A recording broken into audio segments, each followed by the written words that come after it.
बहरहाल अगली खबर से रूबरू करा दे आपको। डीडीसीए के विवाद में जहां रिपोर्ट आ चुकी है, अरुण जेटली का जिक्र नहीं है, वहीं इस पूरे मामले को लेकर कीर्ति आजाद प्रेस कॉन्फ्रेंस कर रहे हैं। का दृष्टि लाना चाहूंगा इस नियमावली के 350 पर। लोग भी बोलते रहते हैं कि ये किस प्रकार की बातें हो रही हैं, और क्योंकि किसी भी प्रवक्ता ने मुझसे बात नहीं की या मुझसे कहा नहीं, क्योंकि मैं सस्पेंडेड हूं और प्रेस में सुन रहा हूं, इसलिए प्रेस के माध्यम से उन्हें सूचित करना चाहता हूं।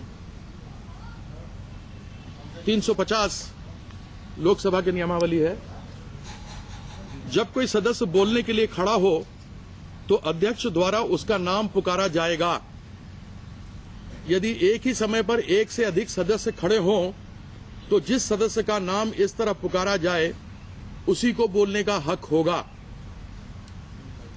अब इसमें कहना कि मैं कांग्रेस अध्यक्ष के इशारे पर बोल रहा था,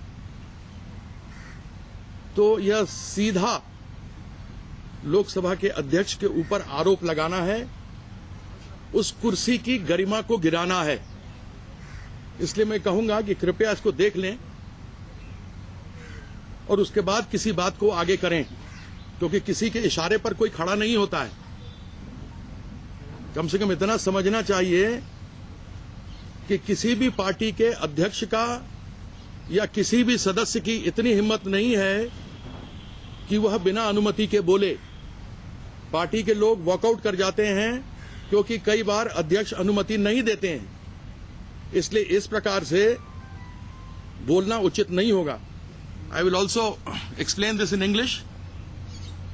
I have been hearing and reading in electronic and also in the print media regarding I having acted on the instigation of the Congress President in Parliament and spoken. I had not spoken against the party, I had spoken for the party, for the government, and I'm going to show you the rules of procedure and conduct of business in Lok Sabha. That's not written by me. So I would request my party spokespersons, many of them have gone through the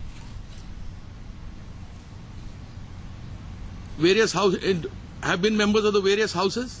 There are people who have contested elections in MCD or various corporations, or been MLAs in various assemblies. Section 350 says, when a member rises to speak, the name of such member shall be called by the speaker. If more members than one rise at the same time, the member whose name is so called shall be entitled to speak. तो मेरे ख्याल से इस प्रकार से संसद की गरिमा को गिराना, अध्यक्ष के पद को तौहीन करना किसी भी एक अच्छे संसदीय किसी भी पॉलिटिकल पार्टी को सही नहीं है। इस प्रकार से नहीं करना चाहिए। और भी बहुत सारी चीजें मैं देख रहा हूं और सुन रहा हूं। डीडीसीए के जो मेमोरेंडम ऑफ एसोसिएशंस हैं, आर्टिकल्स ऑफ एसोसिएशन है, उसमें एक प्रेसिडेंट, 3 वाइस प्रेसिडेंट, एक जनरल सेक्रेटरी, एक ट्रेजरर इत्यादि उसमें सदस्य होते हैं।